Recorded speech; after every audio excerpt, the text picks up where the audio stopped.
श्रीविष्णुस्तोत्रम्। इन्द्रद्युम्न उवाच यज्ञे साच्युत गोविन्द माधवानन्तकेशव कृष्ण विष्णो हृषीकेश तुभ्यं विश्वात्मने नमः। नमोऽस्तु ते पुराणाय हरये विश्वमूर्तये सर्गस्थितिविनाशानां हेतवेऽनन्तशक्तये। निर्गुणाय नमस्तुभ्यं निष्कलायामलात्मने पुरुषाय नमस्तेस्तु विश्वरूपाय ते नमः। नमस्ते वासुदेवाय विष्णवे विश्वयोनये आदिमध्यान्तहीनाय ज्ञानगम्याय ते नमः। नमस्ते निर्विकाराय निष्प्रपञ्चाय ते नमः। भेदाभेदविहीनाय नमोऽस्त्वानन्दरूपिणे। नमस्ताराय शान्ताय नमो प्रतिहतात्मने अनन्तमूर्तये तुभ्यम् अमूर्ताय नमो नमः। नमस्ते परमार्थाय मायातीताय ते नमः। नमस्ते परमेशाय ब्रह्मणे परमात्मने। नमोऽस्तु ते सुसूक्ष्माय महादेवाय ते नमः। नमः शिवाय शुद्धाय नमस्ते परमेष्ठिने। त्वयैव सृष्टमखिलं त्वमेव परमागतिः। त्वं पिता सर्वभूतानां त्वं माता पुरुषोत्तमा। त्वमक्षरं परं धाम चिन्मात्रं व्योमनिष्कलं सर्वस्याधारमव्यक्तम् अनन्तं तमसः परं।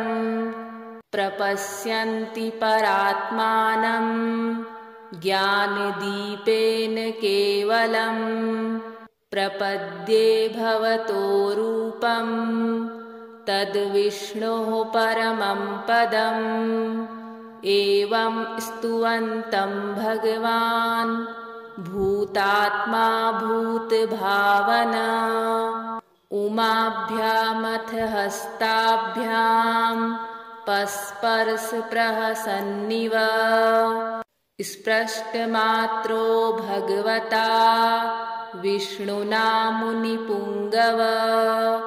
यथावत् परमं तत्त्वं ज्ञात्वास्तत्प्रसादतः। यज्ञे साच्युत गोविन्द माधवानन्तकेशव कृष्ण विष्णो हृषीकेश तुभ्यं विश्वात्मने नमः। नमोऽस्तु ते पुराणाय हरये विश्वमूर्तये सर्गस्थितिविनाशानां हेतवेऽनन्तशक्तये। निर्गुणाय नमस्तुभ्यं निष्कलायामलात्मने पुरुषाय नमस्तेस्तु विश्वरूपाय ते नमः। नमस्ते वासुदेवाय विष्णवे विश्वयोनये आदिमध्यान्तहीनाय ज्ञानगम्याय ते नमः। नमस्ते निर्विकाराय निष्प्रपञ्चाय ते नमः। भेदाभेदविहीनाय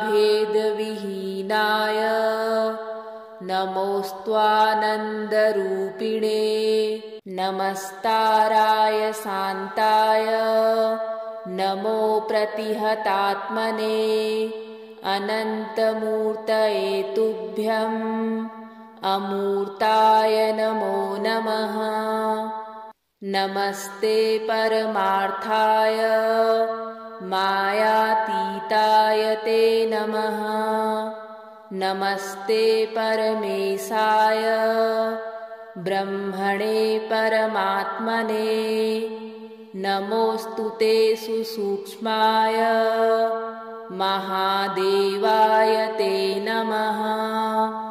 नमः शिवाय शुद्धाय नमस्ते परमेष्ठिने त्वयैव सृष्टमखिलं त्वमेव परमागतिः त्वं पिता सर्वभूतानां त्वं माता पुरुषोत्तमा त्वमक्षरं परं धाम चिन्मात्रं व्योमनिष्कलं सर्वस्याधारमव्यक्तम् अनन्तं तमसः परं प्रपश्यन्ति परात्मानं ज्ञानदीपेन केवलं प्रपद्ये भवतो रूपं तद्विष्णोः परमं पदम् एवं स्तुवन्तं भगवान् भूतात्मा भूतभावना उमाभ्यामथ हस्ताभ्यां पस्पर्शप्रहसन्निव स्पृष्टमात्रो भगवता विष्णुना मुनिपुङ्गव यथावत् परमं तत्त्वं ज्ञात्वास्तत्प्रसादतः यज्ञेशाच्युत गोविन्द माधवानन्तकेशव कृष्ण विष्णो हृषीकेश तुभ्यं विश्वात्मने नमः। नमोऽस्तु ते पुराणाय हरये विश्वमूर्तये सर्गस्थितिविनाशानां हेतवेऽनन्तशक्तये निर्गुणाय नमस्तुभ्यं निष्कलायामलात्मने पुरुषाय नमस्तेस्तु विश्वरूपाय ते नमः। नमस्ते वासुदेवाय विष्णवे विश्वयोनये आदिमध्यान्तहीनाय ज्ञानगम्याय ते नमः। नमस्ते निर्विकाराय निष्प्रपञ्चाय ते नमः। भेदाभेदविहीनाय नमोऽस्त्वानन्दरूपिणे नमस्ताराय शान्ताय नमो प्रतिहतात्मने अनन्तमूर्तये तुभ्यम् अमूर्ताय नमो नमः। नमस्ते परमार्थाय मायातीताय ते नमः। नमस्ते परमेशाय ब्रह्मणे परमात्मने नमोऽस्तु ते सुसूक्ष्माय महादेवाय ते नमः।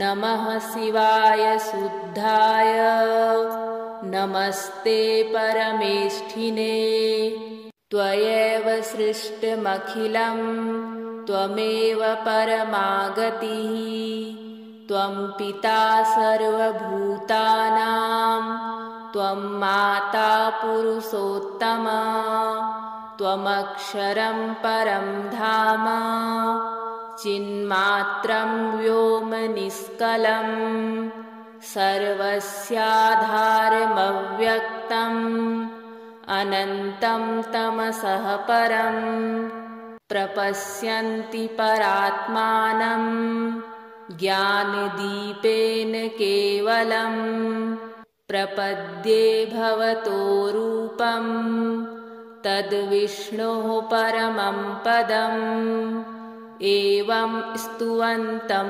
भगवान् भूतात्मा भूतभावना उमाभ्यामथ हस्ताभ्यां पस्पर्शप्रहसन्निव स्पृष्टमात्रो भगवता विष्णुना मुनिपुङ्गव यथावत् परमं तत्त्वं ज्ञात्वास्तत्प्रसादतः यज्ञे साच्युत गोविन्द माधवानन्तकेशव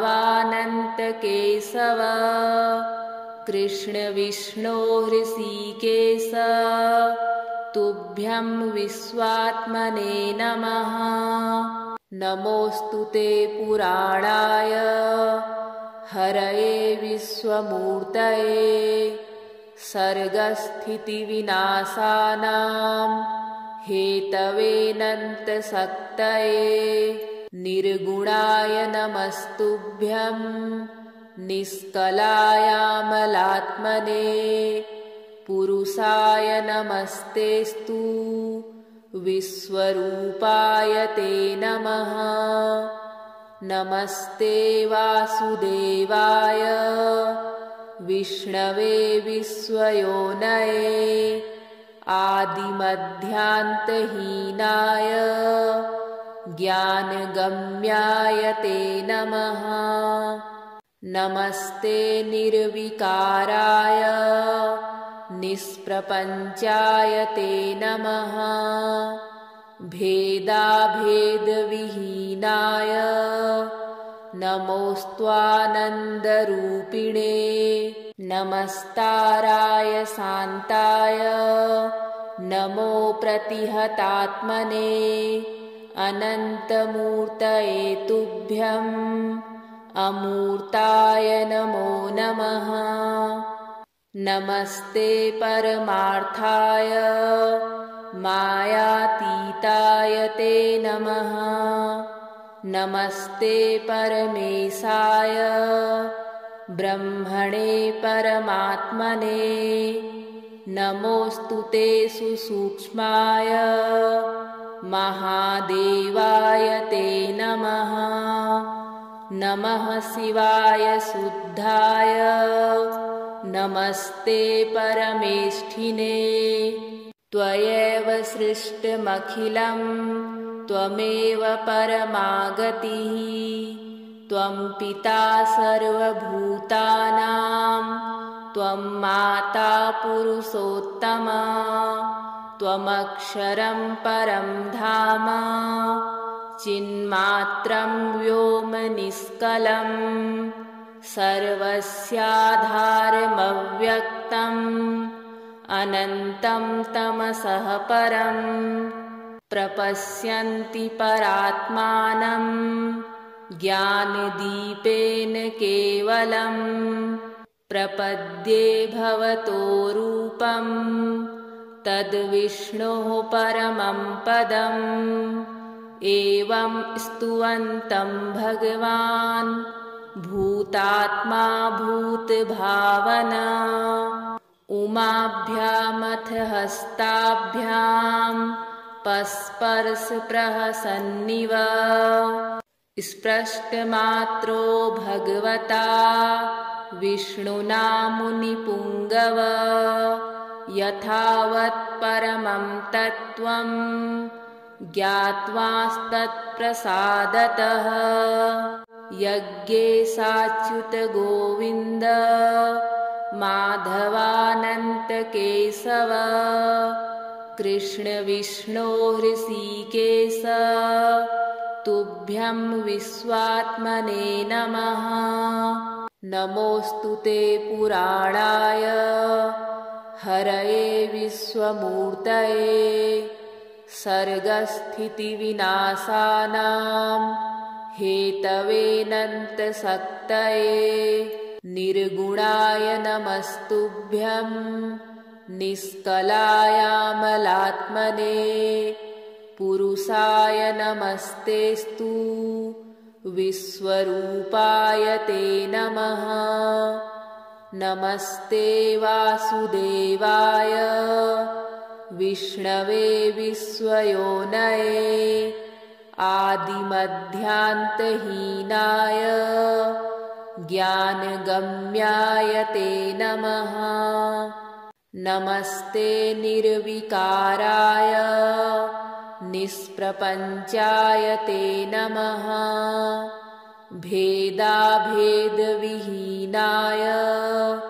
नमोऽस्त्वानन्दरूपिणे नमस्ताराय शान्ताय नमो प्रतिहतात्मने अनन्तमूर्तये तुभ्यम् अमूर्ताय नमो नमः। नमस्ते परमार्थाय मायातीताय ते नमः। नमस्ते परमेशाय ब्रह्मणे परमात्मने नमोऽस्तु ते सुसूक्ष्माय महादेवाय ते नमः। नमः शिवाय शुद्धाय नमस्ते परमेष्ठिने त्वयैव सृष्टमखिलं त्वमेव परमागतिः त्वं पिता सर्वभूतानां त्वं माता पुरुषोत्तमा त्वमक्षरं परं धाम चिन्मात्रं व्योम निष्कलं सर्वस्याधारमव्यक्तम् अनन्तं तमसः परं प्रपश्यन्ति परात्मानं ज्ञानदीपेन केवलं प्रपद्ये भवतो रूपं तद्विष्णोः परमं पदम् एवं स्तुवन्तं भगवान् भूतात्मा भूतभावना उमाभ्यामथ हस्ताभ्यां पस्पर्शप्रहसन्निव स्पृष्टमात्रो भगवता विष्णुना मुनिपुङ्गव यथावत् परमं तत्त्वं ज्ञात्वास्तत्प्रसादतः यज्ञेशाच्युत गोविन्द माधवानन्तकेशव कृष्ण विष्णो हृषीकेश तुभ्यं विश्वात्मने नमः। नमोऽस्तु ते पुराणाय हरये विश्वमूर्तये सर्गस्थितिविनाशानां हेतवेऽनन्तशक्तये निर्गुणाय नमस्तुभ्यं निष्कलायामलात्मने पुरुषाय नमस्तेस्तु विश्वरूपाय ते नमः। नमस्ते वासुदेवाय विष्णवे विश्वयोनये आदिमध्यान्तहीनाय ज्ञानगम्याय ते नमः। नमस्ते निर्विकाराय निष्प्रपञ्चाय ते नमः। भेदाभेदविहीनाय नमोऽस्त्वानन्दरूपिणे नमस्ताराय शान्ताय नमो प्रतिहतात्मने अनन्तमूर्तये तुभ्यम् अमूर्ताय नमो नमः। नमस्ते परमार्थाय मायातीताय ते नमः। नमस्ते परमेशाय ब्रह्मणे परमात्मने नमोऽस्तु ते सुसूक्ष्माय महादेवाय ते नमः। नमः शिवाय शुद्धाय नमस्ते परमेष्ठिने। त्वयैव सृष्टमखिलं त्वमेव परमागतिः। त्वं पिता सर्वभूतानां त्वं माता पुरुषोत्तमा।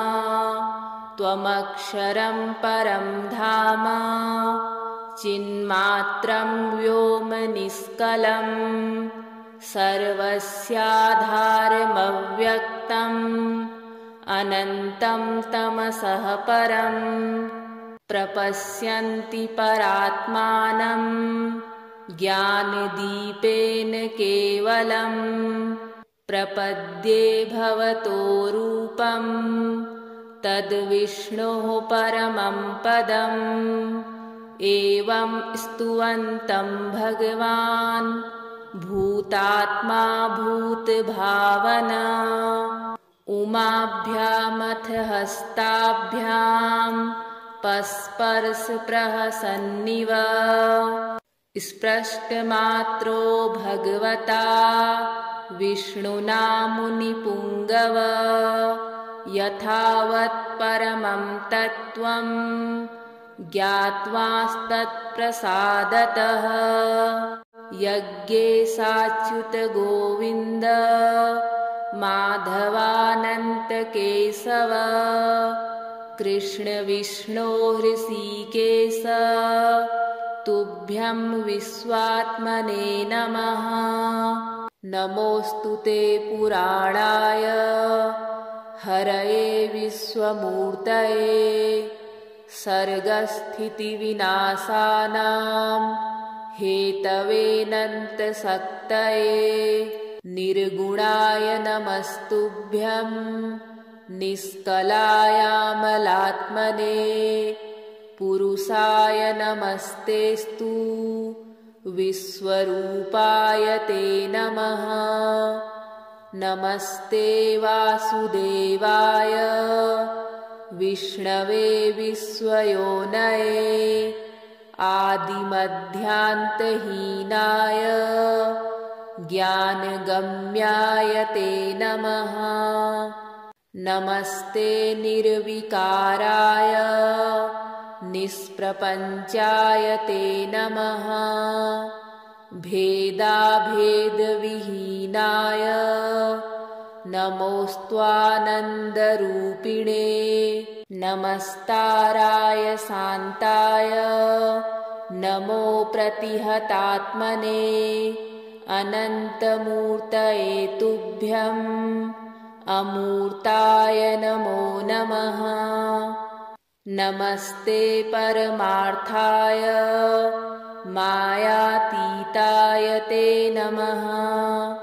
नमस्ते परमेशाय ब्रह्मणे परमात्मने। नमोऽस्तु ते सुसूक्ष्माय महादेवाय ते नमः। नमः शिवाय शुद्धाय नमस्ते परमेष्ठिने। त्वयैव सृष्टमखिलं त्वमेव परमागतिः। त्वं पिता सर्वभूतानां त्वं माता पुरुषोत्तमा। त्वमक्षरं परं धाम चिन्मात्रं व्योम निष्कलं सर्वस्याधारमव्यक्तम् अनन्तं तमसः परं प्रपश्यन्ति परात्मानं ज्ञानदीपेन केवलं। प्रपद्ये भवतो रूपं तद्विष्णोः परमं पदम्। एवं स्तुवन्तं भगवान् भूतात्मा भूतभावना। उमाभ्यामथ हस्ताभ्यां पस्पर्शप्रहसन्निव।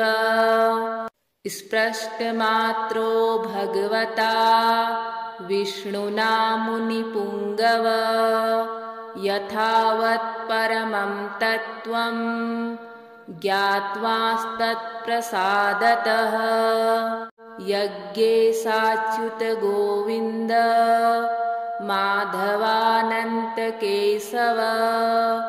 कृष्ण विष्णो हृषीकेश तुभ्यं विश्वात्मने नमः।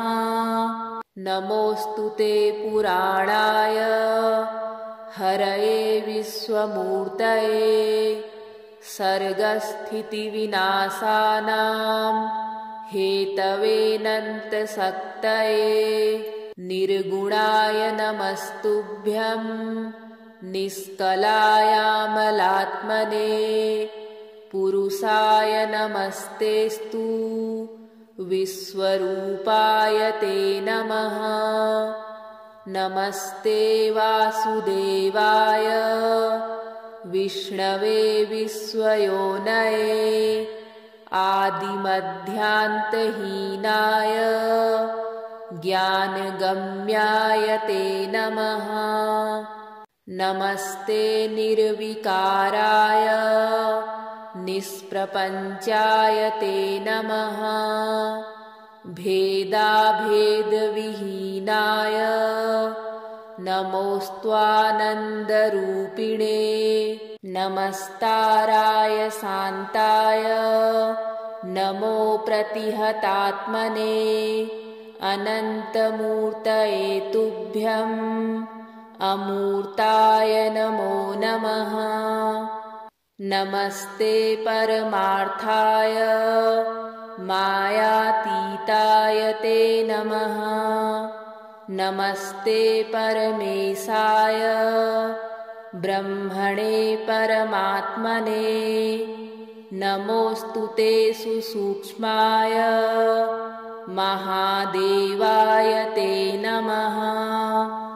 नमः शिवाय शुद्धाय नमस्ते परमेष्ठिने त्वयैव सृष्टमखिलं त्वमेव परमागतिः त्वं पिता सर्वभूतानां त्वं माता पुरुषोत्तमा त्वमक्षरं परं धाम चिन्मात्रं व्योमनिष्कलं सर्वस्याधारमव्यक्तम् अनन्तं तमसः परं प्रपश्यन्ति परात्मानं ज्ञानदीपेन केवलं प्रपद्ये भवतो रूपं तद्विष्णोः परमं पदम् एवं स्तुवन्तं भगवान् भूतात्मा भूतभावना उमाभ्यामथ हस्ताभ्यां पस्पर्शप्रहसन्निव स्पृष्टमात्रो भगवता विष्णुना मुनिपुङ्गव यथावत् परमं तत्त्वं ज्ञात्वास्तत्प्रसादतः।